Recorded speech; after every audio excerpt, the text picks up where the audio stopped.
দিলাম যে কাবিনের টাকা নিয়ে একটা নারী সুখে থাকতে পারে। একটা নারী সুখে থাকতে হইলে তার স্বামীর তার পাশে থাকতে হয়। স্বামীর আদর যত্ন ভালোবাসা পাইলেই একটা নারী সুখে থাকে। টাকা দিয়ে সুখ কিনা যায় না বকুল, টাকা দিয়ে অশান্তি বাড়ে, যার প্রমাণ তুমি পাইছো। দেখো, কাবিন হইল গিয়ে নারীর অধিকার, কিন্তু স্বামীর ভালোবাসা হইল গিয়া সংসারের শান্তি। তোমার আমি বুঝাইতে বুঝাইতে কাহিল হয়ে গেছিলাম, কিন্তু তুমি আমারে বুঝো নাই, আমারে ভুল বুঝছো।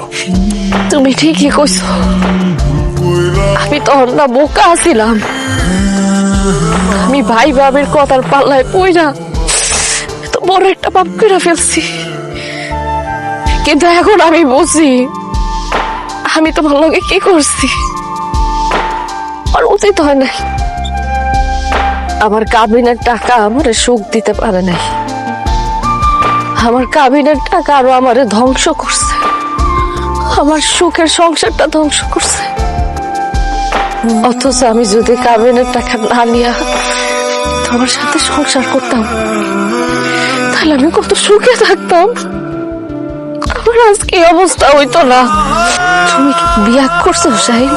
বকুল, তোমার ভালোবাসা যেই মনে জায়গা দিছি ওই মনে অন্য কারো জায়গা দিতে পারি নাই। আমার মা অনেক চেষ্টা করছিল ওইটা জানার আগে আমার বিয়ে করানোর, কিন্তু আমার বিয়ে করার লাগে মনটা সাই দিল না। এখন একাই আছি বকুল। আমি তোমার একটা কথা বলবো বকুল, আমি তোমারে এখনো সেই আগের মতোই ভালোবাসি। বলে তুমি এখনো এত ভালোবাসো? আমি তোমার জীবনটা নষ্ট করে ফেলছি। আমি তোমার গ্রাম সারা করছি, তোমার বাপ দাদার ভিটা তুমি আমার জন্য বিক্রি করছো। এত কিছুর পরও তুমি আমার ভালোবাসো যাইন, আমার ভুলে গেছে যাই।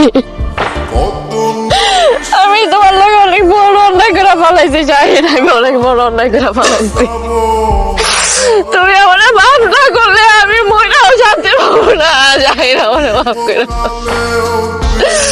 মাফ করে দাও, তোমার জীবনটা আমি শেষ করে দিয়েছি। আমার